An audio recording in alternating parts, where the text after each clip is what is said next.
Michael Orsillo was the founder and the first CEO of EMI. He was a structural engineer, but felt he had a calling to some sort of ministry. And to having gone to Bible school then, he found himself back in the engineering world, working in the professional consulting day-to-day work, and wondered why. In 1981, he went as a chaperone with a youth team doing short-term mission outreach in Saipan in the South Pacific. And while he was there, the local people were looking for advice as to how to rebuild better as the result of a typhoon that had ravaged the island recently. And he was able to give that kind of guidance just because of the skills that he brought with him as a result of who he was, right on that trip. And it was on the plane trip home that God birthed the vision in his heart of taking design professionals into the developing world. This was in the early years of the development of the short-term trip as a missions model, where Westerners had the time and the resources and the ability to mobilize and to go abroad and do this sort of volunteer service work. Michael definitely saw it as a way to mobilize engineers. He began to develop relationships and build connections with missionaries and churches overseas, and many of them were nearby in Central America.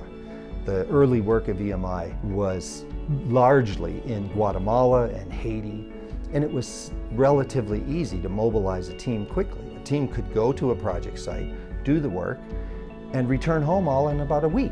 It was quick, easy, and pretty simple. It worked very well.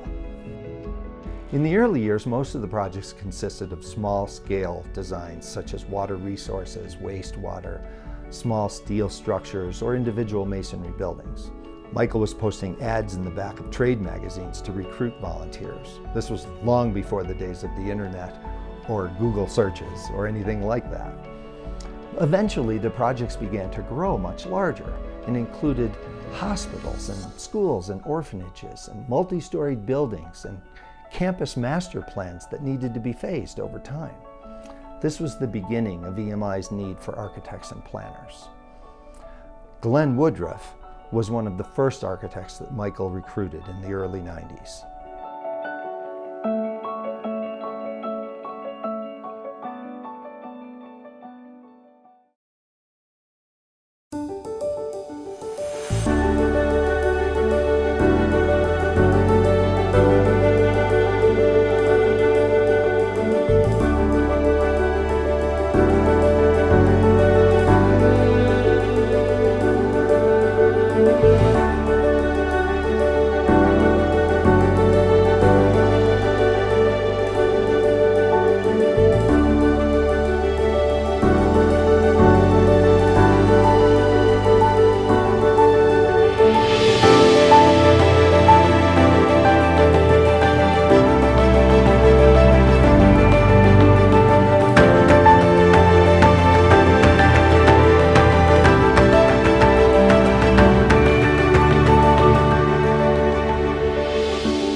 Glenn first heard about EMI when he received a letter inviting him to join a trip with design professionals who were going to Haiti.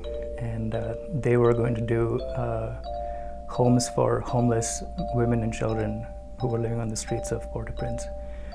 That turned out to be a significant trip for him, and a few years later he joined EMI as staff. Over years of doing EMI trips and projects, Glenn felt an increasing burden in his heart to better serve the ministries that EMI was called to serve. At the time, he was doing a project in India, and he missed an important project deadline for the client. In frustration, he cried out to God, and God answered, "Go there and do there what you do here."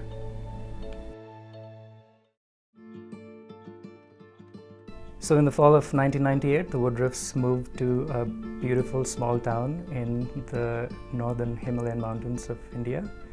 And God provided a strong Christian community of both Indian and Western people who had a heart for missions, and also a house on the top of the hill that would serve as the office and residence for the staff and interns that would come through EMI India over the next few years.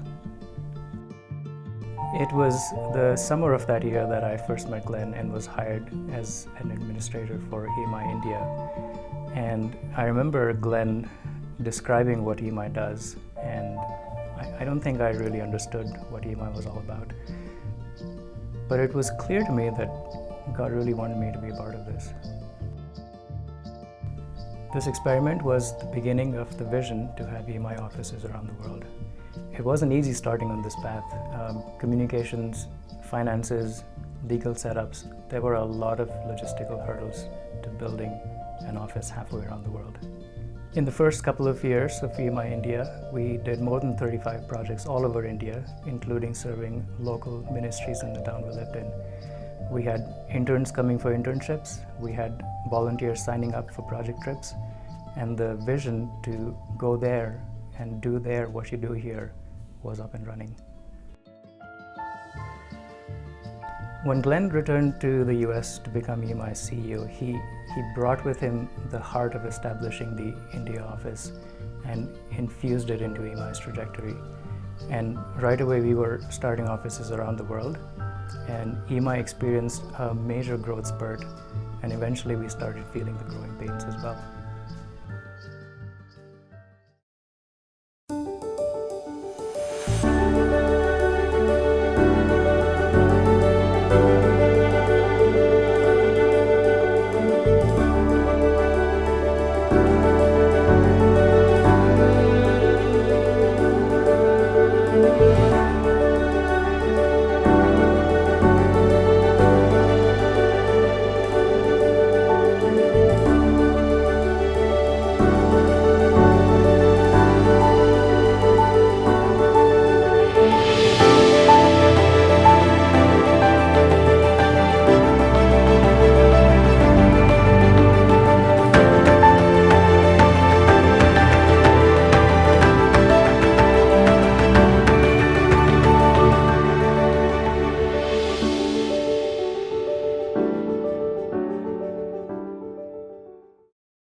Jim Hall had been a volunteer with EMI from his first decade, and then he served as staff in the early 90s, but left to move to Uzbekistan with his family to oversee the construction of an eye hospital, which he had designed as part of an EMI project team.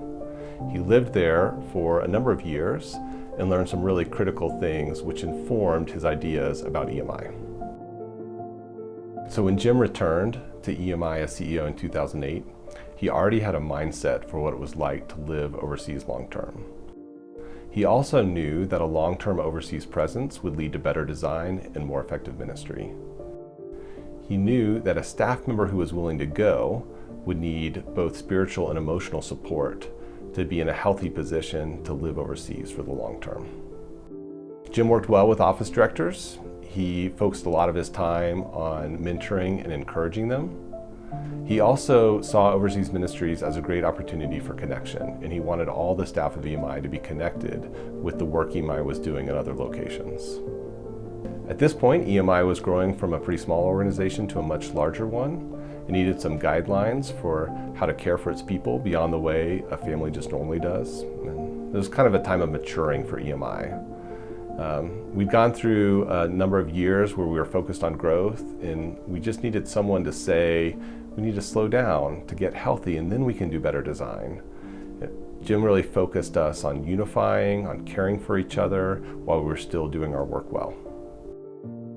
In November of 2011, Jim passed away after battling cancer.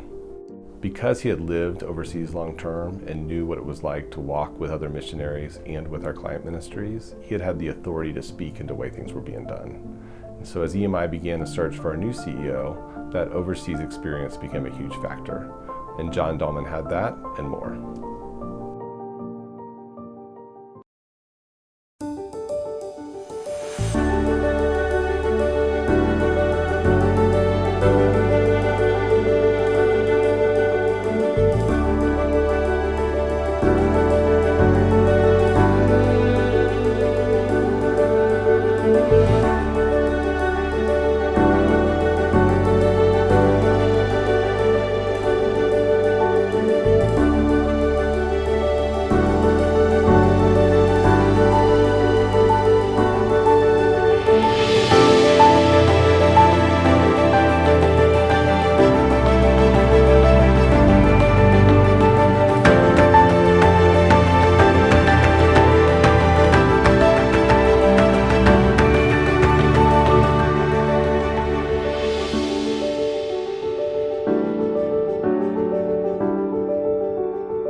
Early in his career, John went to West Africa as a missionary engineer.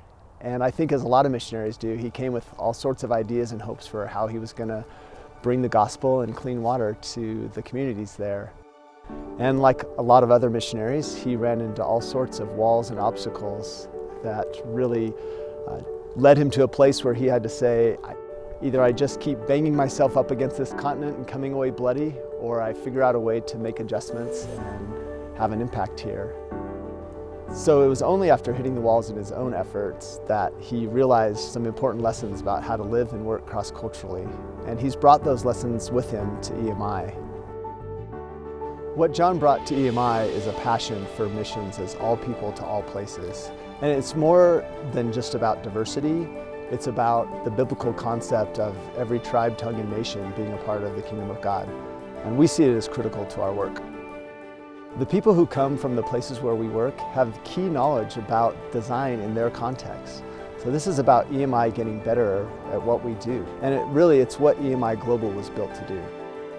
We want to see local design professionals involved in all aspects of the work, whether that's being a part of our project teams or serving as key staff in our offices.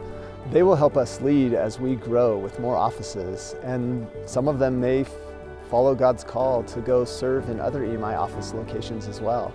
So we really see them as critical to the growth of EMI into the future. All people to all places also means that we want to be in discipleship with and learning from those who are different from us. And we had already seen where a number of our staff had a growing desire to be more directly involved in advancing the gospel. We'd always done the support side through our design work, but we knew as individual disciples that God had more for us in getting involved in the communities where we worked.